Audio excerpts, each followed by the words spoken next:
রাত পোহালেই প্রথম ধাপে ১৪০টি উপজেলা নির্বাচন অনুষ্ঠিত হবে। নির্বাচনের মূল প্রক্রিয়া সম্পন্ন করতে শুরু হয়েছে কেন্দ্রে কেন্দ্রে নির্বাচনী সরঞ্জাম পাঠানোর কাজ।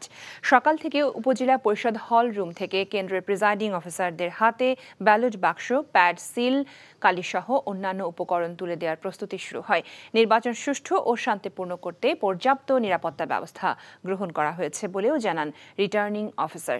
কুষ্টিয়া সদর ও খোকসা উপজেলা পরিষদের নির্বাচন অনুষ্ঠিত হবে। ইতোমধ্যেই সকল প্রস্তুতি সম্পন্ন হয়েছে।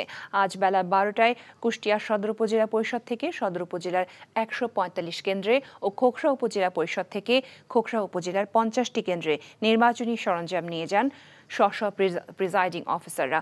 তবে কেন্দ্রগুলোতে ব্যালট পেপার পাঠানো হবে ভোটের দিন সকালে। ওয়ালটন ফ্রিজ কিনে অনেকের মতো আপনিও হয়ে যেতে পারেন মিলেনিয়াল। সেরা পণ্যের সেরা অফার।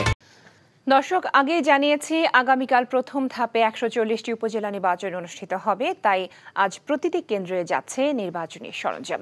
এ খবর জানাতে এখন যাচ্ছি নাটোরে। সেখানে আছেন স্টাফ করেসপন্ডেন্ট হালিম খান। হালিম, নির্বাচনী সরঞ্জামাদি কি কেন্দ্রে পাঠানো শুরু হয়েছে কিনা, এ নিয়ে কি তথ্য আছে আপনার কাছে?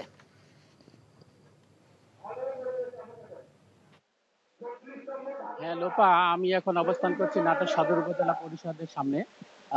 দুপুর ১১:১২টার সময় এখান থেকে শুরু হয় নির্বাচনী যে কেন্দ্রগুলো আছে সেই কেন্দ্রের প্রিজাইডিং অফিসারদের কাছে ব্যালট বাক্স, সিল, কালি, বুঝিয়ে দেওয়ার কাজ। আপনাকে জানিয়ে রাখি যে আজকে ব্যালট পেপার দেওয়া হচ্ছে না, ব্যালট পেপার দেওয়া হবে আগামীকাল ভোরে। সংশ্লিষ্ট প্রিজাইডিং অফিসাররা পুলিশ প্রহরায় ব্যালট পেপারগুলো কেন্দ্রে নিয়ে যাবেন।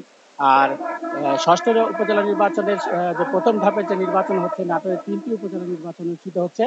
এর মধ্যে সদর, সিংড়া এবং নলডাঙ্গায়। তবে এর মধ্যে নলডাঙ্গা উপজেলাতে শুধুমাত্র ভাইস চেয়ারম্যান পদে নির্বাচন হচ্ছে।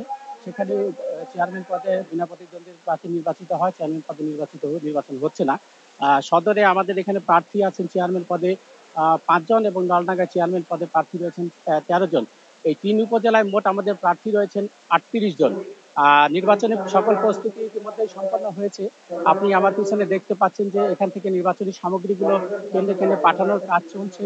প্রিজাইডিং অফিসার এবং পোলিং অফিসার যারা আছেন তারা এখানে সমবেত হয়েছেন। সংশ্লিষ্ট কর্মকর্তাদের কাছ থেকে তারা তাদের নির্বাচনী সামগ্রীগুলো বুঝে নিচ্ছেন। এরপরে তারা সেই সামগ্রীগুলো নিয়ে কেন্দ্রে কেন্দ্রে চলে যাবেন। নাটোর সদর উপজেলা 115টি কেন্দ্রের প্রত্যেকটি কেন্দ্রে আজকে নির্বাচনী সামগ্রী বিতরণ করা হবে। লোপা,